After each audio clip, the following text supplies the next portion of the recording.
Hey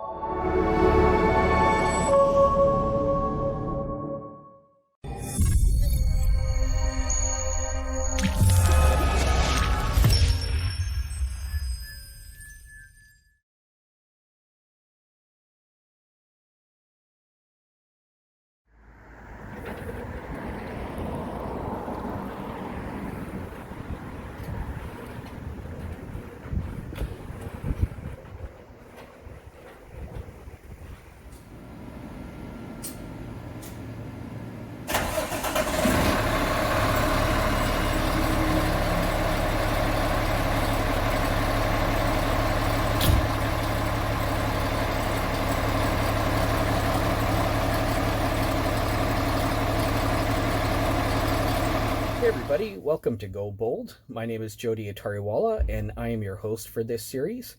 And today we have with us Alex Marshall, who is a firefighter with D&D, that's the Department of National Defense, and she is currently serving at the amazingly impressive fire hall that is in Esquimalt, British Columbia.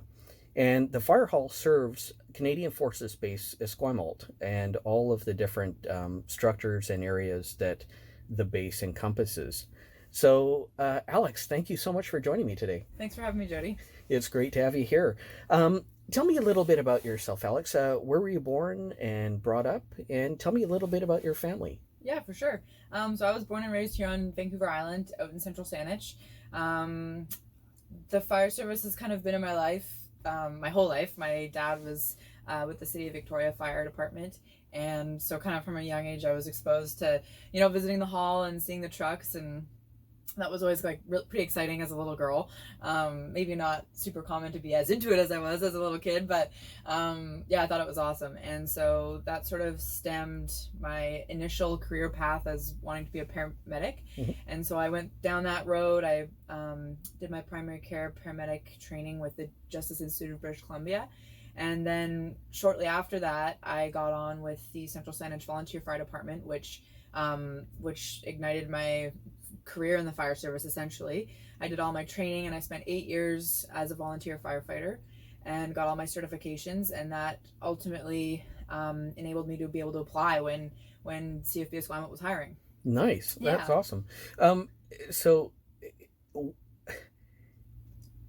this series talks about different people from different backgrounds, different ethnicities, mm-hmm. different genders. What was it like to apply to the Department of National Defense as a firefighter, and how was that for a woman or anybody applying, really? Yeah, it was an interesting process, to be perfectly honest. When I walked into the first element of the competition, when I applied to D&D, I was the only woman in a room full of men writing the exam. And so, which didn't ultimately faze me, having spent time with Central Saanich Fire Department. I was one of 3, I think, and so I was used to kind of being a minority in that sense. Sure.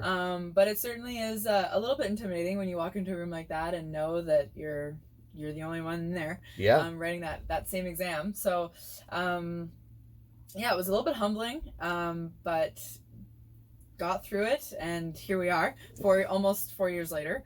I've been with the fire department here, and what's that process like? Like, what does it take to not just apply, but to go through the whole process of wanting to become a firefighter for the Department of National Defense? Yeah, absolutely. So initially, like I mentioned, there was a written component, so we had a written exam. Following that, we were invited back to do a practical skills assessment. So we were actually right here at Station 1, and they had a whole bunch of different stations, like skill stations set up that you had to go through in kind of a timely manner, wearing all of our turnout gear. And then following up on that, we were invited back for an interview for the candidates that were successful after those first 2 elements of the process. Mm-hmm. Went through a panel interview with several of our management and chiefs, and then we were notified whether or not we made it into the recruitment pool. And so I was notified, I think, maybe like 6 weeks after my interview that I had successfully made it into the recruitment pool. And it was a couple of months after that I got a probably one of the most exciting phone calls of my life. Awesome. That was really cool. That's awesome. And so once you get selected and you're chosen to proceed as a D&D firefighter, what is the process of training? What's all that like? How long does it take? Where do you do it? Yeah, for sure. So after that phone call, I started a few months later, and there was myself and 6 others that I actually started with here at the same time, and we went through, I think it was about 9 or 10 weeks of training, and we were here Monday to Friday, 7 to 4, and just cycling through, meeting all the crews, because there's a different crew on every day, the way our shift pattern works. And we were from getting tours on the base with the fire inspectors, who are extremely knowledgeable, to eventually training and doing drills with the crew, getting familiar with the ships, because we also do shipboard firefighting here at the base, Right. being a naval base. Yeah. And so getting familiar with which ways up and down on the ships, because some of those ships are Oh, pretty yeah. big and confusing. Right. And ultimately firefighting operations on a ship is a little bit different than a structural setup. For sure. So that was a big element of our training as well. We did about 8 or 9 weeks, I guess, or so of Monday to Friday training, and then we were all assigned to our shifts, and then the shifts kind of took over how they do things, which sometimes can vary a little bit depending on who you're working with. And that's kind of neat. Like, I assume that your interest in firefighting could have been with any department, not just the Department of National Defense. But the fact that you got selected here is to me very cool. I talk about, this series talks about talking to real heroes, and it doesn't get any more.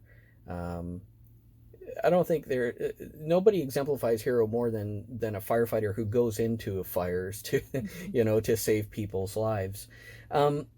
But being a member of the Department of National Defense is a different type of firefighting, like you said. There's ships, and with the geography that you guys have to cover, it's probably quite different from other departments. It certainly is a little bit of a different territory for sure. D&D, or CFB Esquimalt rather, our territory sort of focuses on all the like military housing, and then as well dockyard and Naden, and then we also have like another sort of community housing area and military housing over in Colwood and Belmont Park. And there's also ships over there and vessels that moor on that side of the bay as well. So yeah, it is a little bit strange. Another element to it is addressing down in Dockyard is a little bit strange. It's not like your normal, I live at 1234 Smith Street. It's right. Building this, and there's no civic address for it. So getting familiar with our territory has been a steep learning curve, to be perfectly honest. Yeah. I've been here almost 4 years, and I'm still learning and having to remember where certain buildings are and sure and whatnot. Wow. Well, that's got to be interesting in itself. So what was it like going through training? Because you mentioned, learning the area, but there's the art of firefighting as well. And so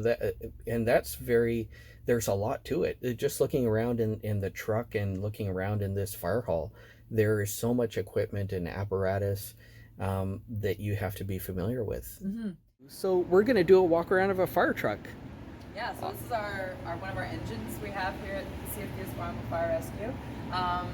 This truck will go to just about every call we get, medical in nature, fire related, or like the classic cat in the tree.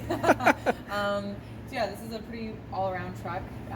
It'll also be sort of the primary pump that we use if we need a water source at a call. Okay. The pump on this thing is enormous and like incredibly powerful. So yeah, we can take a little spin around and check it out. Let's do it. We've got a bumper line on the front here, which would be deployed right away if we had like a car fire kind of thing, just because it's a shorter line. Okay. And there's a foam capability out of this line, which is pretty awesome. Keep coming around here. We've got our, obviously, driver's seat, very important. And this is our pump panel. So This is where typically the driver of the truck would be responsible for operating the unit, and so this is where we kind of take charge and control the water source, and make sure everybody on the other end of the hose line has what they need to fight the fire. It's a lot more complex than one might otherwise think, or it looks more complex. Yeah. Yes, there's lots of buttons and knobs here, but with the right training, it makes it very possible. There's a little math involved, which sometimes is a little bit stressful, but the truck carries, I believe these carry about 500 gallons, which gets you through 5-6 minutes of firefighting if you're using hose lines, and I think about 3 minutes if you're using our big monitor off the top. So can deplete really quickly, so it's important to get a water source established, such as a hydrant or static or dynamic water source, depending where you are. Right. But yeah, this is our pump panel. Cool. Back through here, we've got all of our cabinets, which are full of tools. This one specifically is full of nozzles and fittings to make your setup happen when you're trying to establish your water source. Okay. In here, I think we have a bunch of tools. We've got all kinds of forcible entry, bolt cutters, all kinds of things. Traffic cones for when we're on scene stuck on a road. We've got fans in here. We've got our power tools if we have to get through gates or roofs, for ventilation and stuff. Wow. So lots of stinky stuff in there, but part of the way it goes. Back here we've got this is called our hydrant bag. So whoever's tasked in the back seat to jump out and actually take the hydrant and establish that water connection grabs this bag and then comes up here, and we get into our high vol. So this is our supply line. It's a 4-inch hose that they also grab, and they'll wrap it around the hydrant and get that water source established as quickly as possible. Okay. Come around here. We've got, I think, a couple of pumps in here, as well as some. We've got some extension cords, lighting, and then these are our apartment packs. So going aboard the smaller MCDV vessels on the base here, we take these on and can add or reduce our lines depending on what we need. And also, if we're working with a multi-story building, we'll use these to reach, where we have to get to if we're heading up to the 4th, 5th, 6th story, depending what we need. Sure. Not a lot of that on the base, but there's a few accommodations buildings that certainly require a little bit of extra line. Here we've got our ground monitor. So this is like a high volume water device that we anchor on the ground, and that can put out a lot of water a minute. Don't ask me the details on gallonage per minute, but it's significant. Awesome. Then we've got some spare bottles here for our SCBA packs we wear when we're on scene. Here, this is our first aid cabinets. We've got all of our medical response here. We've got our AED and our trauma bag, our O2 kit, so oxygen related in here. Got some spare water and equipment up there, and then this is our this is actually our RIT pack, which is stands for Rapid Intervention Team. So when we're on scene at a fire, there'll be a minimum of 2 members, and typically an officer as well, designated to setting up a little bit away from like the main operations, and we're tasked with assessing the structure, looking for any additional hazards, setting up a second means of egress for the crews, because if any of our members go down, it's then our responsibility to deploy a rescue crew, and we're ultimately the ones that have to help our members get out of a sticky situation. Right. So this is a super important and integral piece of gear that is important that we, like, there's benchmarks for getting this set up in a timely manner when we get on scene. So this is a super important cabin to be very familiar with. We've got our RIT irons in here, which are great for forcible entry and accessing hard to reach spots. We've got our thermal imaging camera, which is part of this kit. So this will tell us, if we're sitting in front of a heat wall, or if there's even a body in the other side of a wall or a door. So really great tools. And then in here we just have some more generic RIT gear that comes along with the territory. Awesome. Yeah. And then here we have all of our seating. Right. So where our crew gets stationed throughout the day. Each seat in the truck actually has like a different task. The either end seat will be responsible for taking the hydrant. Another usually winds up on our attack team, and so everybody has roles based on the seat you sit in. Sweet. Yeah. That's very cool. That's pretty much a 360 of our frontline engine. Excellent. Yeah. Thank you very much, Alex. Yeah, of course. That's great. The biggest thing I've learned, I think, in spending as much time as I have in the fire service is when you don't know what you're doing or you need help with something, is don't hesitate to ask for help. There's always somebody willing to give you a hand, and this is not the occupation where you can just wing it. We train, and we train hard for a reason, is because we wind up out helping the public. We help Canadian military members on some of their worst days, and so it's important for us to really understand and have a solid foundation of training on all of our equipment. So we take pride in the fact that we spend a lot of time training and looking after our equipment and making sure we understand it, because when it comes down to it and the adrenaline's running high and emotions are running high, because these are like super serious events sometimes, it's important we know exactly what we're doing and how to use the equipment that we have to help, whether it's the public or military members. Right. Yeah. So tell me what a typical day is like for a D&D firefighter. Yeah. What is your day consist of? For sure.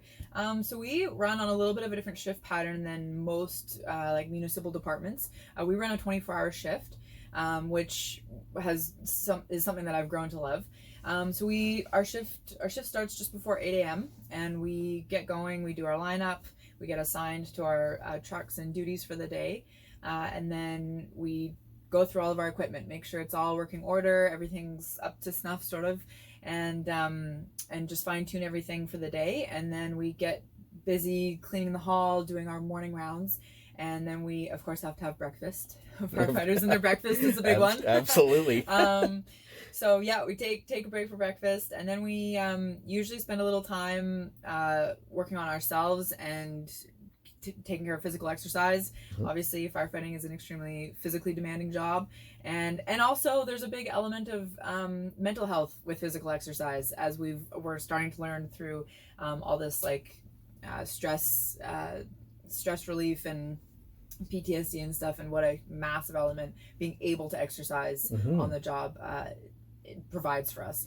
So yeah, we take care of ourselves, a little bit of exercise, and then move through lunch, and then in the afternoons we do our training.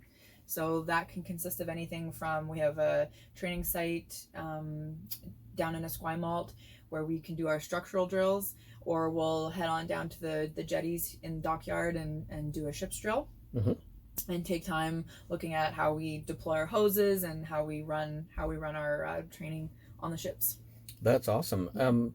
And what is the environment like in terms of your colleagues? And you mentioned that there aren't a ton of women in the fire department, but you're not the only one. So what's that like? What's it like being in a traditionally male-dominated field? Yeah, of course. You know what, my experience here, and ultimately my entire experience in the fire service, has been very positive. As a woman in the fire service, which, like you said, has traditionally been a male-dominated environment. So now I'm one of 3 women here at CFB Esquimalt Fire Rescue. Myself and Joe and Lisa is our newest recruit, currently going through her recruit training. And honestly, I really can't say enough good things. My crew was incredibly welcoming when I started, and understood from the get-go that I was here to do my job and not not fill a quota. No, exactly. Yeah. And that the expectation was not for them to be gentlemanly around me. I'm one of the crew, I'm one of them. So Yeah. once we established that, it was like smooth sailing from there on out. I've had incredible support from all my officers on my shift, up to and including our fire chief Douglas. He's been incredible supporter of me coming onto the department, and I'm really grateful, because I know my crew supporting me comes, they see management supporting diverse hires, and that's really important. It's a top down trickle effect that affects everybody, and so ultimately my experience has been very positive. Yeah, I think it's that's wonderful to hear, and because any organization, especially these days, hopefully reflects the communities that we live in, and um, there's no community that is just one particular type of ethnicity or background or gender. So Absolutely. yeah, And I know working for like the Canadian Forces is big on, diverse workplaces, and I'm proud, honestly, to be a firefighter here with DND. that's Absolutely. awesome. Yeah. I'm so glad to hear that. Um, Tell me about some of the more interesting things that you've done during your time here. Uh, I actually saw you on television. Funny. The first time I actually knew that Alex Marshall existed, I saw you on television. Yeah. Yeah, that was that was a fun little evening with Jeff King and Ed Bain. They do little segments on neat places in the community, and so the Upside clip there came here for the evening, and yeah, I got to talk with Jeff King, which was a great experience.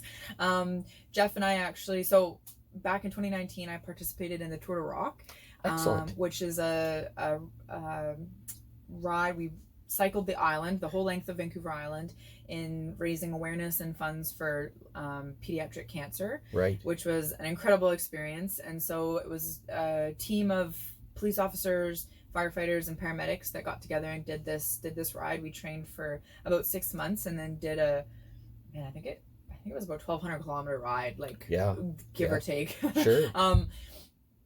And it was an incredible experience. That was, though it's not exactly related to firefighting, it has probably been one of the coolest experiences of my life, and I'm extremely honored and grateful to have been able to represent CFB Esquimalt Fire Rescue in that experience. Good for you. Mm-hmm. And I've seen the Tour de Rock, and that's got to be such an emotional experience.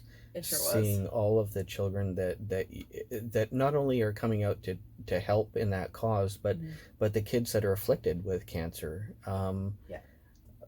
Tell me a little bit about that, because I think I would love for the viewers to get a sense of what you experienced during that time. Yeah, absolutely. An emotional roller coaster, to say the least.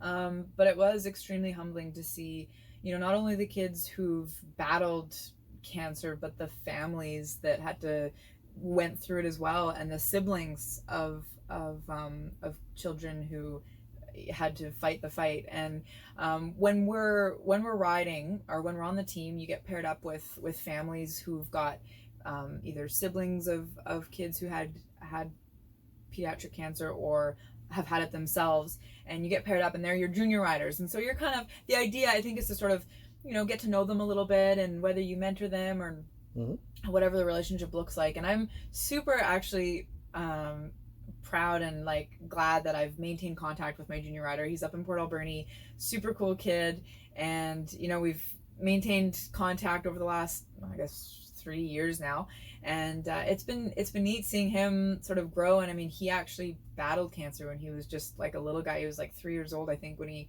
was first diagnosed, and he's such a awesome young man, and I'm super fired up to be part of his life, and just keeping tabs, keeping him in line. Good for you. Yeah. I think that's one of the beautiful things about a profession like this, Mm-hmm. is that I guess people look to folks like firefighters as role models, and whether it's a young child who's battling cancer or anybody else, there's that kind of awe.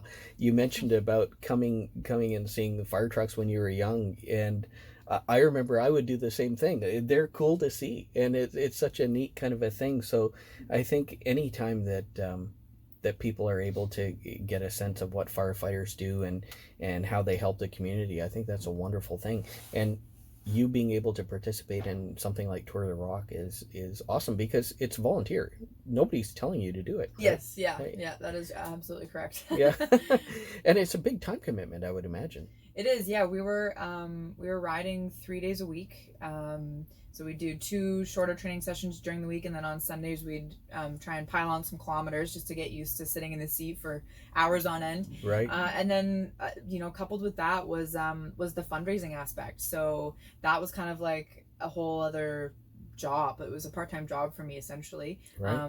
Kind of getting my head wrapped around that and how to kind of make it fun for the public to get involved, and then and just organize all of that on top of my duties here and my life outside of work and Tour de Rock. But very worthwhile cause, and very grateful I was able to participate. Good for you. Good for you.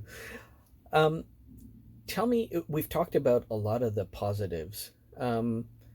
With every job there's ups and downs. How would you describe that in the fire service? Yeah, I mean, I am grateful to have been able to find an occupation that I am so passionate about, but there's also a huge emotional toll that comes with it. Because I love I love running into burning buildings, and I love helping people, but you're also theoretically helping these people on the worst day of their lives. And sometimes, it's not, we don't always have great outcomes. We don't always have the happy endings that you want to see. And so that takes its toll. But you know what? Something I've learned here is that the sense of camaraderie and the team, like, we really do come together and mesh well as a shift, and kind of can help each other get through stuff if we're having, whether it's from an event, whether it's from an incident at work here, or if something's going on outside of work. I feel pretty comfortable speaking to everybody on shift here when there's stuff going on, and likewise, or vice versa. I'm happy to lend a set of ears when needed, and that has really made working in the fire service, being a first responder, possible. Is the sense of like community and the brotherhood or sisterhood of being part of the fire service. Good for you. Yeah. I think that's awesome. So you shared a little bit of good news with me earlier. Yes. You are pregnant. I am. That's, nearly 5 months. Awesome. Congratulations. Thank you. That's awesome. So tell me how that has been in terms of like for work. How is this organization kind of treating the fact that you're pregnant, and that I guess some of your work is going to have to change a little bit because of that? Yes, yeah, absolutely. As I grow, they've been incredibly supportive.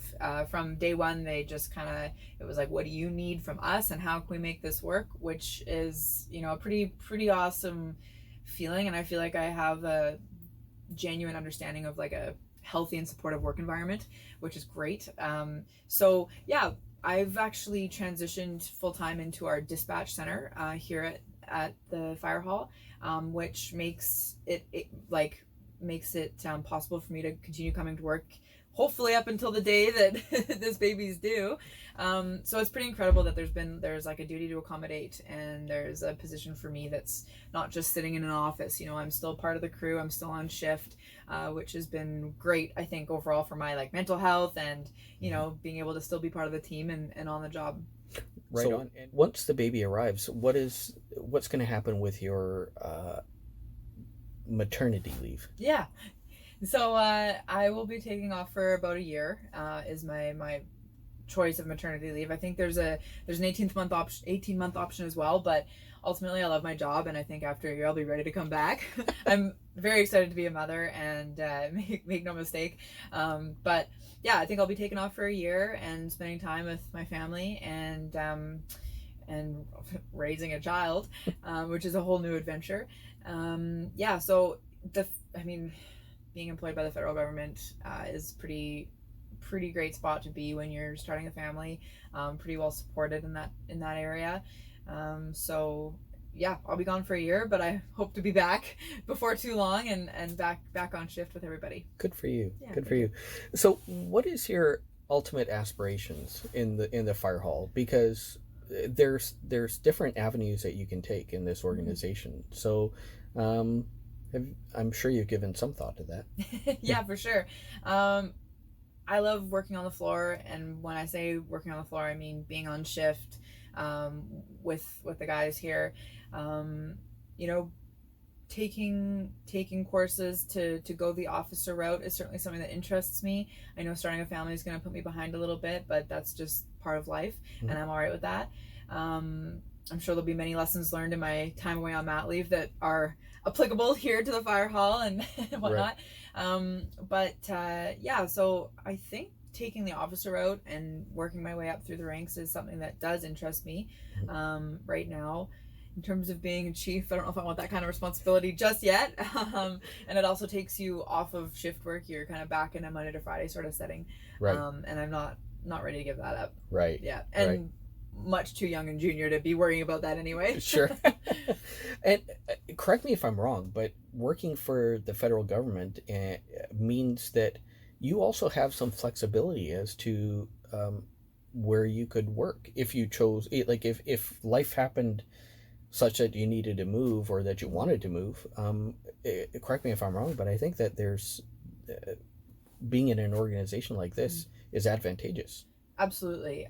So the beautiful thing about working at CFB Esquimalt Fire Rescue is we are technically civilians. We're not actually CAF members. Okay. And so which means we're tied to the base. We cannot be deployed elsewhere in the country. However, there are other Canadian Forces base fire halls across the country, all the way over to Halifax, which is the other sister naval base.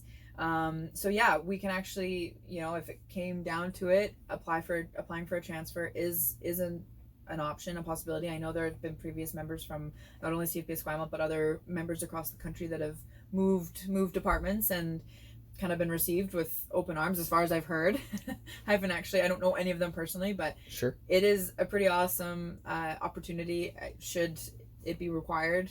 So it's certainly not something it's not something I'm actively considering, but I like it here in Victoria quite a bit. But yeah, absolutely. Cool. Yeah. Cool. So for those that are interested in firefighting as a career, regardless of where, what advice would you give them? Yeah, absolutely. I think growing up, my parents had me in just about every team sport you can possibly register a kid for. And I think that is a super important element to whether you're a kid or an adult wanting to get into the fire service. Having an understanding of what it means to be part of a team is integral to being a good candidate for a fire department, for any fire department, because ultimately you're relying on your teammates if you get into any sort of situation. and you need them. This firefighting is not a one-man operation. It's a multi-man operation, and it's important to have a cohesive functioning team in order to get through our day-to-day. So absolutely, team sports was super important, and not being afraid to reach out, stop by your local fire hall, ask a few questions. We're always happy to talk. Oh, that's awesome. I think that's a great place to leave this chat, Alex. Thank you so much. Thanks so much, Jody. Yeah, I really appreciate this. I wish you all the best for your future, for your family. And I hope that this gives a little bit of inspiration to those that are interested in firefighting. Doesn't matter where it is, but I think if you're serving your community, what a great vocation. Absolutely. Thank you so much. Thank you so much.